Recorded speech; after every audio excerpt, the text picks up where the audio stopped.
Welcome to Wellness by All Means Forum. Today we have a very, very special guest. Her name is Dr. Madhabika Naik, and she has been a wonderful person rather than being a clinical psychologist. She's also very passionate about singing. So probably we'll learn something from her, like how to blend passion and profession together. And sometimes maybe you can let the passion take over your life. So we'll have a intimate conversation with Dr. Madhabika Naik, our close friend. Let's welcome her. So hi Madhavika, thank you. Hello. Taking some time. Good. So tell us about this journey of how music came into your life and how you have been really living with that. Yes. Okay. So I wanted a minute to think of how to answer that question. Sure. I hear a lot of singers, also I see them on social media saying things like music defines me, I am music, etc. And part of me almost thinks like, I really don't know how to define what music means to me. I just can't think of life without music. I can't think of life without singing. It's like asking the fish, where is the water? Sort of. But in the sense that I also realized that there is so much to learn about music. It's just one drop in the ocean, maybe, that I've learned and that maybe I can share.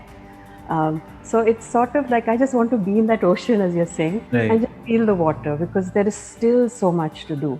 So I will say, to me, in a way, I'll go back to the cliche that I hear some singers say, music is like the air I breathe. It's sort of, to use very contemporary language, it's my go-to when I'm upset, when I'm happy, when I want to communicate, when I'm feeling something and I want to express it, but I don't have the words. So I will say it's a blessing. It's a blessing, it's a discipline, it's a teacher, it's almost everything. So who found you singing or humming in the beginning of your early... Yeah. So I will really say that the credit for that goes to my mother. She's a very, very passionate individual, very passionate about the arts, music, dance, art, etc. And she also comes from a family where my grandfather, apparently I didn't see him, he passed away when he was relatively young, early 40s, but he was a wonderful singer, even though he was untrained. And so my mother always had this passion towards music. And so when I was very young, she would encourage me to sing, but also, encourage me to get trained in music. And of course, that was quite a tussle, in the sense, I was like a typical child. I just wanted to be out and play and not sitting, in the room and doing riyaz all the time. But she really, helped with the discipline and helped me find teachers, etc. So I will give that credit to her. I think that's a very good point that you said, without discipline, without the sadhana or the riyaz, you cannot really master this kind of arts, like be it yoga, mindfulness, meditation, or music. Absolutely. You have to go to the depth of it, just like an ocean. Yes. Like you can't just enjoy the ocean if you want to be a surfer, just being in the shore itself. You have to really go in depth into it. So how has it been in a busy life, like in Silicon Valley Bay Area, being a clinical psychologist and actively involved in so many different community things that you do here? How do you find time, and do you have a disciplined routine that you follow to practice, or whenever you feel like you practice? So I will say this, that I think, Manoj, you are a role model. You are involved in so many things, and I think, if anything, you're a role model about how to really take to your passion.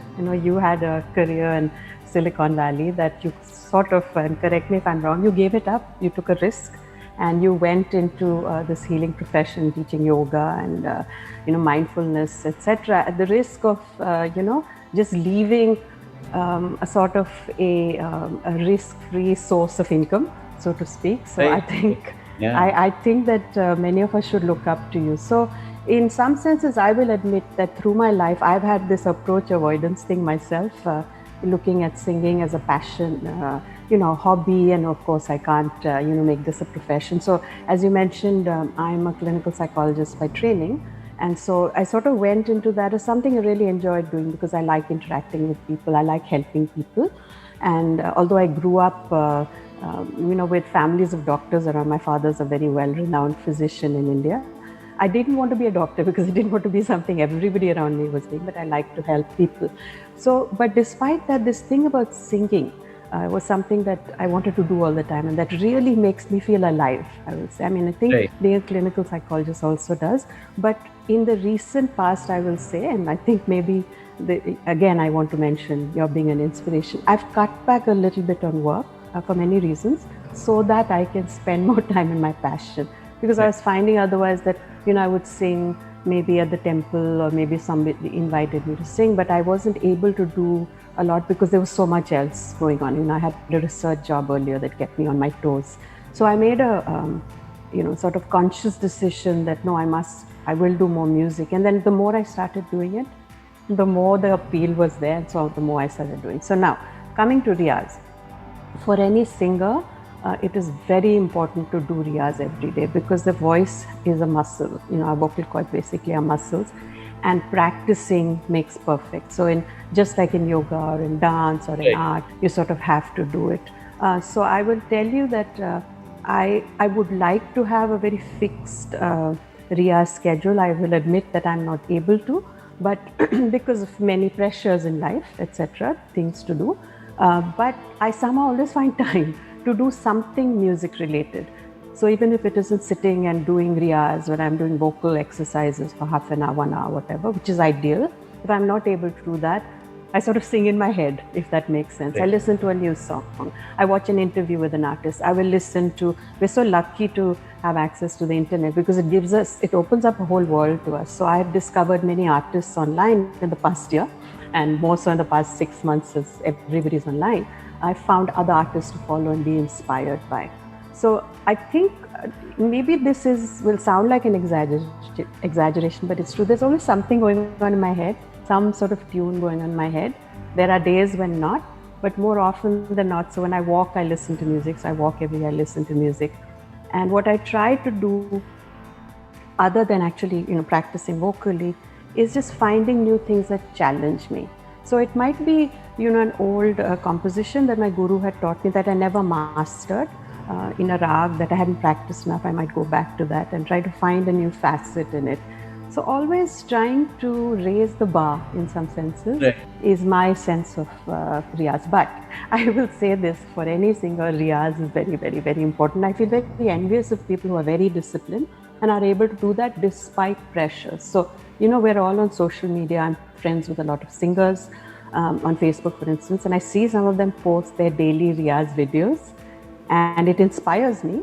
So I'm learning not to say, oh, but you're not doing that and feel bad about it, and say, oh, I could do that. I could do 10 minutes, of Riyaz like they're doing. They're doing 10 minutes of Riyaz and upload. I think you said it nicely because you said like you have got fixed time, you've got some discipline, but also you mentioned that like you always in that mood of singing, like basically when you're walking, when you're playing with your garden, with your being with flowers, something. So when I teach focus to the children, like, and I always give this analogy, like when you love something, like say for example, if you love video gaming or something that you really love, in that case, the parents will not come, hey, focus on playing the video game.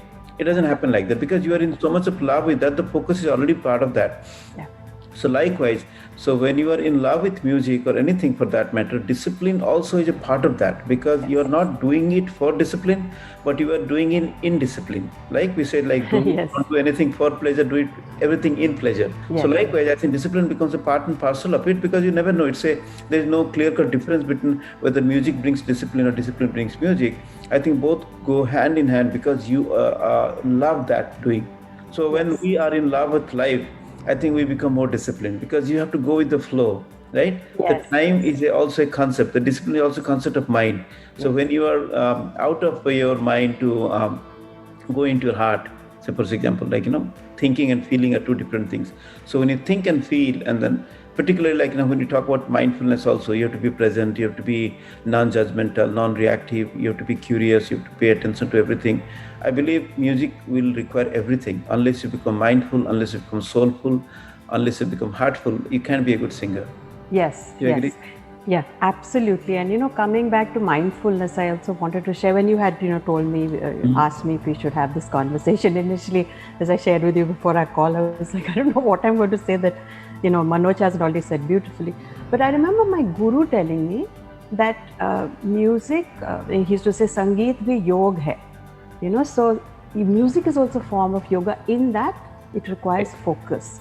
Now, yes, I think when you get to a point where music is a passion and you can't do without it, then you don't need that discipline. But I will still admit I do need that discipline to do riyaz every day. But there are certain skills you need, and this is where training helps. So like music, dance, even yoga. I mean, you teach people how to focus and concentrate on their body and making it well. One does need certain skills or exercises that one learns from one's teacher. So a simple example I'll give you is for a musician, particularly when we learn classical music, which is the foundation of all music, is that we just practice notes. And so the tanpura, which is a drawn instrument, has only 2 notes in it. Actually, it's 3 notes, as in shadaj, which is sa, that of the scale, then pancham, which is the middle of the scale, and sa, which is the beginning of the next scale.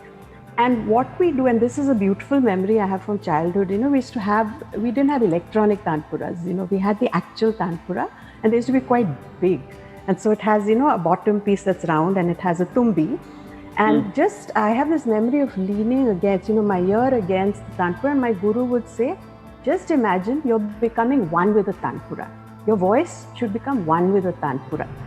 That was his, way of teaching me concentration. And I remember when I first started learning from him, he said, your voice is good, but you don't know how to sing even one note. And I was immediately crushed. I was like, what is he saying? And he said, your singing should be when you pluck a string, it doesn't hesitate. It has the note right bang on. So learning to sing like the instrument, and I have this memory of, just having my head against the tanpura and just forgetting everything. That music from the tanpura would fill one's mind. So, mindful, I don't think of the mind being full. And in some senses, I've started reading this book that's called This Is Your Brain on Music, and it talks about the neurological basis of music. And it talks of how music engages every part of your brain. So now I started thinking how my neurons are literally being fired. So yes, it is a concentration. Yes, we have to do practice. It comes easier when we have passion. But we also need skills, these little tricks and of how to concentrate, how to sort of become one with the music. I used to hear this many times earlier when I was a young child, that, you become the song, you become the music, become the dance. It's like going on the flow. Like now, say for example, in yoga, we explain like everything has got 5 layers of its existence. Like the outermost layer is called Annamaya Kosha, the physical sheath. Yes. We all believe in the body consciousness, like we are in the external objective world. And after that, slowly, as you practice yoga, mindfulness, meditation, you go into the Anandamaya Kosha, which is the blissful sheath. So the blissful sheath is nothing but the pure essence of what you do. Like that core of what you do, like music, dance, or yoga, or meditation, or life itself. Then you be in that realm. Yes. That means you kind of transcend from the gross physical body to the subtle blissful body. So being from dancer to the dance, from musician to the music, from yogi to the yoga itself. So those are all beautiful things.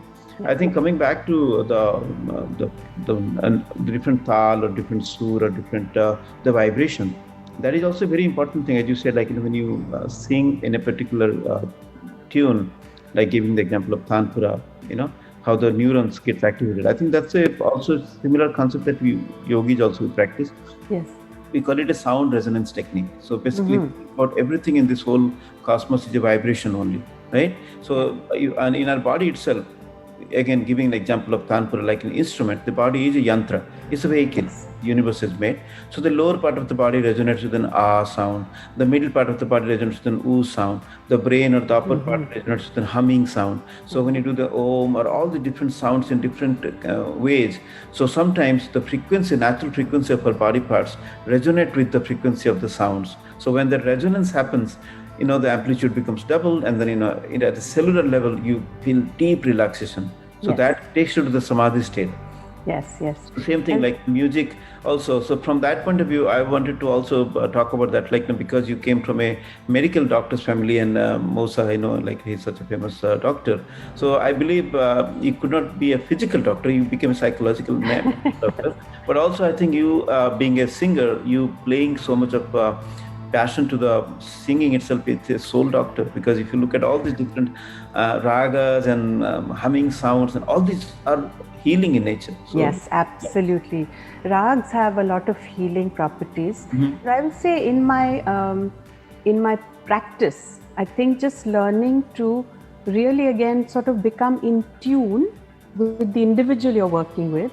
so that you can then walk the journey with them is very important. So I think a lot of, and we do this a lot initially, and some of it, then comes very naturally, is as a therapist, I work very hard at sort of really understanding the other person to create this resonance. So I think there may be the analogy of music, and also understanding what is the passion of that person. Because eventually the goal of therapy is to equip that person to heal themselves. Right. As therapists, we are taught that we are witnesses, we have expertise, so we can give certain skills to help the person concentrate on themselves and look at how they're thinking and feeling, etc. So for instance, Manoj, you had mentioned how thinking and feeling are two separate things, but they're very intimately connected. So a lot of the therapy I do is sort of traditional cognitive behavioral therapy, where I tell people, look at what you are telling yourself about yourself. What are your beliefs about yourself, the world, and how you interact with other people.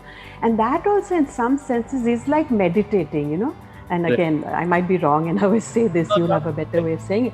But in meditation, how they teach us to observe, just observe your thoughts and let them go. We do the same thing in therapy, where we tell the person, we get so caught up in our thoughts, we're sort of like standing with our nose inside a painting. All you'll see is a blotch of color. You need to step back to actually see the painting. So step back and say, what am I saying? What is the script that is going on in my head? Like if something bad happens, I can't do anything. That's the script, that I'm not able to do anything. Is that really true? Is that really helping you? It's in fact making you feel bad. So challenge that thought. So this thing of having perspective, being present there, but also being able to separate is very important. So going back to music, as a singer, I want to become the song, but I want to still be paying attention if whether I'm singing in tune, whether if it's in Taal. Very much required. And then we also practice that, we always believe that life is all about striking a balance between attachment and detachment. Because if you get too much attached and not little detachment, you can't see that. You can see yourself. Because if you become too much body consciousness, too much materiality consciousness, you can't enjoy life. You have to learn how to step back and look what you're seeing, right? Yeah. So another thing that I wanted to also bring it is because everything that in the universe that we see is a rhythm, is a harmony. So most of the time we fall sick, we become diseased because of disharmony in our life, our body, mind, spirit, or nature, or the universe, or the different subtle vibrations, or even the microbes you talk about, both internal, smaller things, to the external, bigger things in our life. If you lose that harmony, then definitely we get out of balance, you get sick. So I think talking about music is a natural way of bringing harmony into your life, because if you observe it, if you listen to it, if you practice it by yourself, at some point you get harmonious more. Then bring that harmony, and then the symphony of life, that is definitely there. Very close connection between music and yoga. That's what it's called Laya Yoga. Laya is all about focus. So if you think about dance, music, everything comes from that ancient Vedas, the Sama Veda, where people used to sing and chant together. The Sama Veda has given this Laya Yoga. Laya Yoga is the mother of all the dance, music, and everything. Oh, wonderful. I learned something new today. Of course, there's a lot for me to learn. Yeah, I think, Manoj, what you're talking about being out of sync, disharmony. I have personally experienced that recently in my life, that music has been a healer for me. Music has been something that I surrender to. Music has been something that makes me feel competent. Music is something that I come back to. It's almost, again, going back to this analogy of something that has comforted me as a child, but also, as you're saying, particularly our ragas, have an emotional effect on us. But it's that, and I think going back to that analogy where I was talking of becoming one with the Tanpura, to me now I'm realizing, I didn't have that language earlier as a child, but it's sort of that surrender that occurs. But again, there's a balance between surrendering, but not of being, completely so surrendered that you're losing your notes or Taala or whatever. So yes, music, I think, is in everything in life. I have seen a lot of interviews of Birju Maharajji, the Kathak exponent, who talks about how he finds rhythm in everything. I don't think I'm at that stage of evolution, but yes, there is a rhythm and music in everything in life. So just going back to the simple basics sometimes can help. So another skill that I think when learning music, some of us acquire is, again, going back to the Tanpura and the basic notes, The other thing I've been reading, and I think my guru also told this, or my other teachers, the reason we have those basic notes is those are the notes in the scale that don't change. So sa and pa are notes that don't have a flattened or sharpened forms. So, with the other notes, they can either be flattened, or what we call komal in Hindustani music, or they can be sharpened, which becomes madhyam. So those are called achal swaras. And that's why we use those to ground ourselves initially. So our initial riyaz starts with just enunciating sa, pa, sa, so that we are grounded, we are anchored. And then we do the play with the notes within the scale. And as you know, with every raga, the pattern of notes changes. There is a boundary that we operate within. But then the wonderful thing about Indian classical music is then we innovate, within a structure. And so they also play while we're grounded. As you said, you have to enjoy life. You can't be so rigid and, tied down in some sense. So I'm just curious at this point, so if you are a clinical psychologist, you are, and then have you ever combined them together? Like, have you seen any kind of a client of yours, like having a depressive mood or angry or anxious about life? Have you tried singing a song to him or her? No, I haven't. I've actually kept that separate because I think it might be confusing for my clients. And also I think because when I perform, I want feedback from the audience. I am looking at sharing the bhaava inside me with the rasika, right? And that's how it becomes rasa, is when you share the bhaava inside you. It has to be received by a rasika to become a rasa. Whereas in therapy, and again, maybe this is a traditional view, we have to be very mindful that we're completely focused on the well-being of the client, that our needs shouldn't come in. So no, I don't do that. I haven't figured out a way around it, but there are people who do music therapy, and that's what they do. They're music therapists. But what I do is I try to find something that's a passion of the individual. I try to find something that that gives them joy and gives them a sense of competence and control, something they're good at. So it might be, so very often, and you've probably done this also, it might be someone who's now in their 60s, had given up a passion. You help them rediscover that and give them encouragement to do it. Or, they may not be artists, but they just enjoy doing things. So looking for the positive, both in thought and action and behavior and activities, is a very important part of therapy. And again, it takes a while to find it. We position ourselves as guides, somebody who walks along with the person rather than experts, because really the person, is the one who knows how to do it. I think that itself is a very good thing that you talked about, just like you were singing in the garden and somebody noticed you, and then your mom might found that there's a singing talent inside you. I believe, a lot of times, maybe it's a possibility, somebody has the talent, but it has not been explored. So if you, if somebody can give us the service, looking at a child, a very young, formative age, if you can find out, this person can be a good singer or not, doing some kind of a diagnostic test or some kind of a intuitive method that you can find out, that could also be very good. And just like you said, somebody who is, having mental imbalance or something difficult, distress in the mind, maybe somehow or other, if you can connect to the passion of that person and connect to the natural way of bringing more harmony, more rhythm to their life, and that also could be an ongoing healing process for those individuals. Because anything that gives joy also affects your brain. And since mental disorders are related to chemical imbalances, then you're sort of opening up or stimulating that part of the brain that's then releasing good hormones, good neurohormones that hopefully can bring up, those serotonin, endorphin and all that. So again, I was reading somewhere, I think someone had forwarded me something about negative things being automatic. We need to work to find the positive. Problems are automatics. We need to, work at finding solutions. So again, life is all about balance. As you teach, finding that balance, whether it's in yoga, learning that your body is capable of doing so much more. I remember taking yoga lessons from you and, starting off thinking, I can't do this asana. And then with practice, with guidance, your body just kind of flows into that position. So just, I think, giving people the confidence that there is a lot to explore, there are a lot of things they can do. None of us can become experts at everything, and I certainly don't think I'm an expert in music. I have so much to learn. But that I can even walk that path and steep myself, as I said, in the ocean is such a blessing. So it makes you want to do more.